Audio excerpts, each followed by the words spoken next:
এটা হচ্ছে মন্দিরের হাফটা, তো আমরা হাফও এখনো উঠিনি, ওখানে গেলে হাফ হবো, তারপরে বাকি হাফটা আবার যেতে হবে।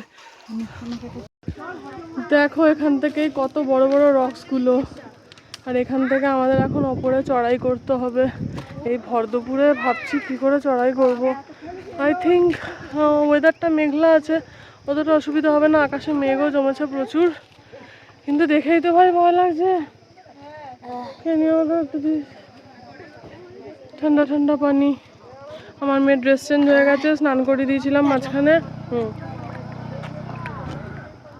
চান হয়ে ফ্রেশ লাগছে মাম্মা, এবার শরীর ঠিক লাগছে? ওকে, সব কটাকে এবার নিয়ে যাই ওপরের দিকে, এবার আমাকে ঠেলে ঠুলে কে তুলবে কে জানে।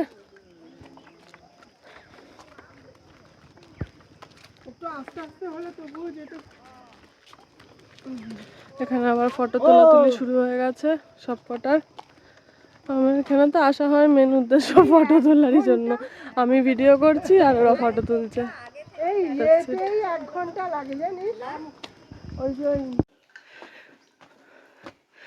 অর্ধেক চড়াই উতরাই হেঁটে এলাম, এবার বাকিটা সিঁড়ি দিয়ে হেঁটে উঠতে হচ্ছে।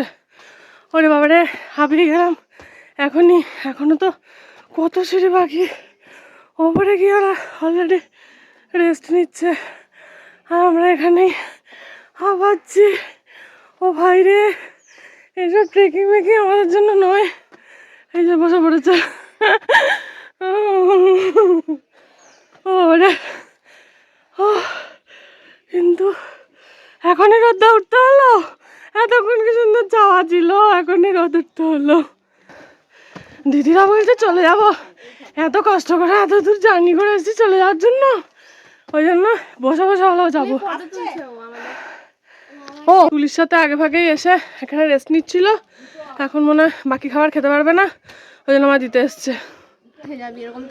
ও ওঠার পর দৃশ্যগুলো জাস্ট অসাম লাগে। উফ, হাসলাম বটে, বাট এই দৃশ্যটা দেখা সার্থক ওঠার পর। এখনো প্রচুর বাকি। ও বাবারে, হ্যাঁ আসছে দাদা,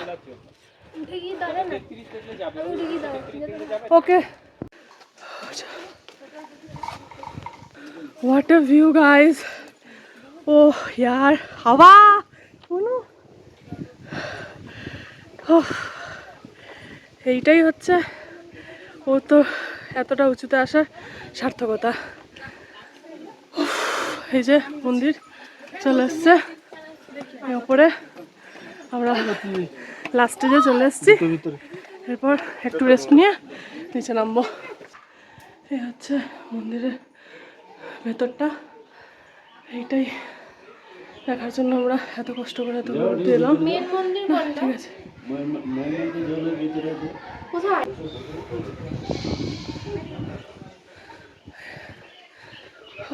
এখানে কি সুন্দর হাওয়া। এদিকে ওঠা যায় নাকি? এদিকে দেখো, নিচ দিয়ে আমরা এলাম, আবার যাচ্ছি মূল মন্দির বলছে যেটা, সিঁড়ি দিয়ে নিচে নেমে জলের মধ্যে মেন শিবলিঙ্গ যেটা সেটা, তো সেখানে দেখি যাই আমরা একটু সিঁড়ি ভেঙে নিচে। সিঁড়ি করা আছে মূল ভূগর্ভস্থ মন্দিরে যাওয়ার জন্য। এখানে অন্য সময় বোধহয় জল থাকে, বোধহয় না অবশ্যই জল থাকে, এই পাহাড়ের গা দিয়ে ঝর্ণার মতো নামে, বাট এখন সেটা নেই, যেহেতু এটা প্রচণ্ড গরমের সময়, ওই কারণে এখন ঝর্ণা বলে কিছুই নেই। তো আমাদের কপাল খারাপ, ওই কারণে আমরা এই সময়তেই আসলাম।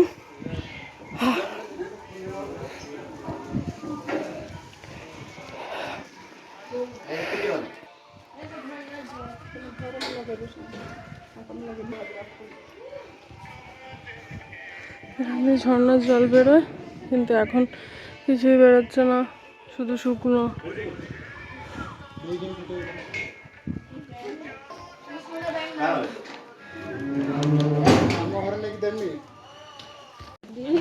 ওটার থেকে নামাতে বেশি ভয় লাগছে, দেখ উঠতে কোনো ভয় লাগেনি, সেই মনে হচ্ছে পিছন দিয়ে কে যেন ঠেলছে, ধরে ধরে নাম রেলিংটা।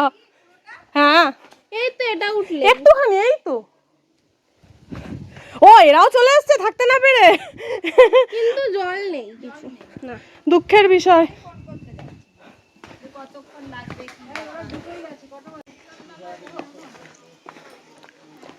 নামতে সবসময় বেশি ভয়, রিস্ক।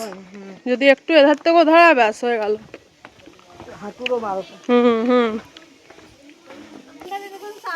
হ্যাঁ, অ্যানাকন্ডার মতো সাউন্ড বেরোচ্ছে। আর এখানে দেখো কত দূরে সেই নদীর শুকনো রিভার ব্যান্ড যেটা, সেটা দেখা যাচ্ছে।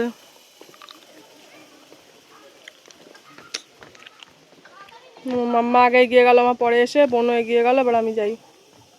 চড়াই উতরাইয়ের থেকে প্রায় নেমেই গেছি। এটা প্রায় সমতলি জায়গাটা, কিন্তু ওরা এখনো অনেকটাই পিছিয়ে আছে। আমরা খুব তাড়াতাড়ি স্পিডে নেমে পড়েছি, মানে যেতে হয়তো লাগলো ঘন্টাখানেক, বাট আসতে মনে হয় 15 মিনিটও লাগলো না, এত তাড়াতাড়ি স্পিডে চলে এলাম।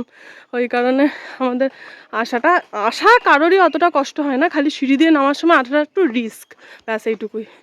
চলো, মা বসে আছে, ওয়েট করছে আমাদের জন্য, তাড়াতাড়ি যাই। আমাদের খাবার আজকে চলে এসছে, দুপুরের মিল মাছ ভাত। তুলিও খেতে বসে পড়েছে। তুলি, খাওয়া স্টার্ট করে দাও। সবাই খেতে বসে পড়েছি আমরা। খুব টায়ার্ড এখন, খাওয়ার থেকে বেশি বাড়ি ফেরার তাড়া, এত বেশি টায়ার্ড হয়ে গেছি। বাট রান্নাটা দেখে তো মনে হচ্ছে বেশ ভালোই হয়েছে। বাবা, এখান থেকে কি দারুণ লাগছে বল, পাহাড়টা কি ব্যাপক লাগছে। আমরা খেয়ে দিয়ে এখন বাইরে পাইচারি করছি, তার কারণ হচ্ছে খেয়ে দিয়ে খাবারটাকে একটু বসে নিতে হবে, নাহলে গাড়ির যা অবস্থা। ও ভাই, ওই রোদের মধ্যে তুই যা, আমি খেয়ে দিয়ে আর যাবো না।